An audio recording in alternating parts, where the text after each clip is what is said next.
Hey, what's going on guys? Welcome back to bringing Division video. What I've guessed today is something a bit different. Today I want to sit down and talk to you guys about the 5 things you should do on this game whenever you're bored. Now I do understand this is a pretty weird video to make, but there has been so many questions. I've been getting a lot of comments and tweets and stuff like that. How do I keep playing this game? How do I not get bored of this game? And I'm going to share pretty much what I do to stay kind of fresh and stay kind of in the game, because as you guys know, right now we are in a pretty stale spot or moment until the E3 announcement, until the Division 2, and until the Shields updates. Right now the game is pretty stale, I would say. It's pretty much how it was back in 1.7 before 1.8 came out. A lot of people are drifting away, playing other games. A lot of people are kind of taking a break. But for anyone that still loves playing the game, but they just need something a little bit different to do, as I said, this video is going to be pretty helpful for you, because I'm going to share pretty much what I do and how I keep the game fresh, as I said. So the first thing I do have for you guys is start using non-meta builds. Now trust me, I do understand that this is not something that's going to give you a lot of kills. This is not something that's going to pretty much make you a god in the game, because as you guys know, meta builds right now are pretty much like Striker, Pretimark, and Nomad, and that's pretty much everything that's being used in the Dark Zone or even Last Stand. If you are struggling pretty much staying on the game and not being bored like right away, trust me, start using different builds. Try out Tactician, try out Reclaimer, try out Hunter's Faith. Hunter's Faith is actually really fun if you haven't used it before. But this is actually something I started using back in 1.7 before 1.8 actually came out. If you guys remember, that period was very stale as well. So using non-meta builds actually kind of spiced up the game a little bit for me and kind of refreshed it. And this is something I would recommend using. Pretty much just go out and challenge yourself. As I said, you might be a little bit pissed off because you're not getting a lot of kills, or you're not doing that much damage, or you're not that tanky, stuff like that. But if you are bored, as I said, doing this is probably one of the biggest things you can do to kind of refresh the game and start using something you haven't really used in a long time. The other half to my first tip is start using different weapons. Once again, as you guys know, LVOAC, the Lightweight M4, the House is pretty much the meta right now. Yes, there are some people that use the AK, yes, there's some people that use the ACR, but what I'm talking about is start using weapons you really haven't used before at all. Like, start using the Vector Bag, maybe the AUG if you are new, you haven't used those guns in a long time. Start using those again, start using some different LMGs, start using different sniper rifles and stuff like that. This is actually something I started doing about a week or so ago. I started a series on my channel where I'm pretty much going to go in a PvP gameplay like Last Stand or Skirmish and do a live kind of commentary with a different weapon that you don't really see a lot of people using in PvP.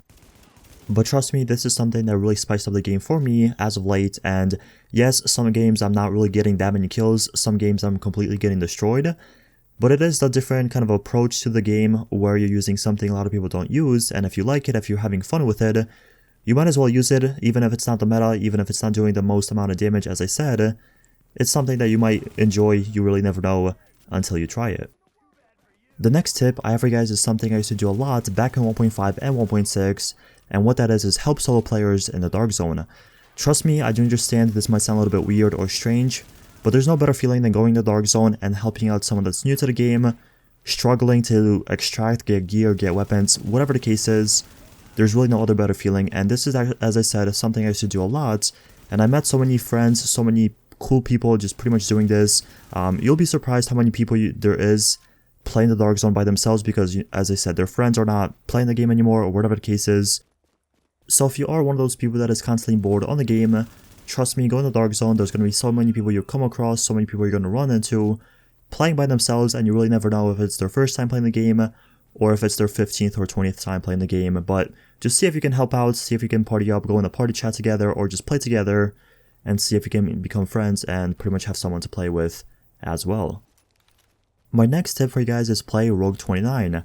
This is actually something that's kind of new to the game. It's not really new, but it's something that's kind of coming back, and pretty much all it is making a level 29 character and going in the Dark Zone. What that pretty much does is it gives you a very clean, very simple, and very basic aspect of the game. There's no classified builds, there's no houses in the gameplay. It's just strictly like Lightweight M4s, ACRs, AUGs, Vectors, stuff like that, and just pretty much gold gear. It's very basic, it's very simple as I said, but it's going to give you a bit of a different feel to the game. If you haven't played it before, I would recommend trying this out and see if you like it. The final tip I have is limit the number of hours you play per day. This is something that a lot of people are kind of struggling with, and if you are a hardcore player, you most likely will understand this. There's so many times you get on the game, you play for like 2 hours, you do all your things, and then for the next like 2-3 hours you're just running around pretty much doing nothing. That's what I've been doing, and that's pretty much what I kind of changed.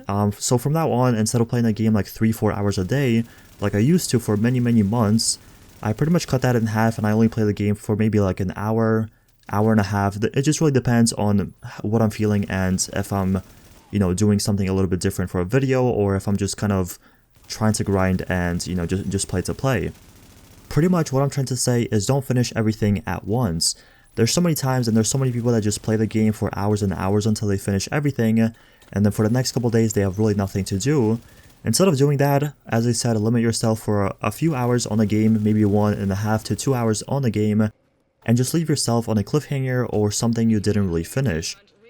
So for example, a build or something else that you're trying to accomplish, maybe a combination, anything like that, because that's pretty much going to give you the motivation and the drive to get on the next day, play for the next 2 hours or so, and then get off the next day you're going to get on and pretty much get that motivation back, pretty much get that refreshment in your system of the game. And as I said, this is something I've been doing a lot, because before I just used to get on the game, pretty much knock everything out in 5 or 6 hours and just pretty much be done.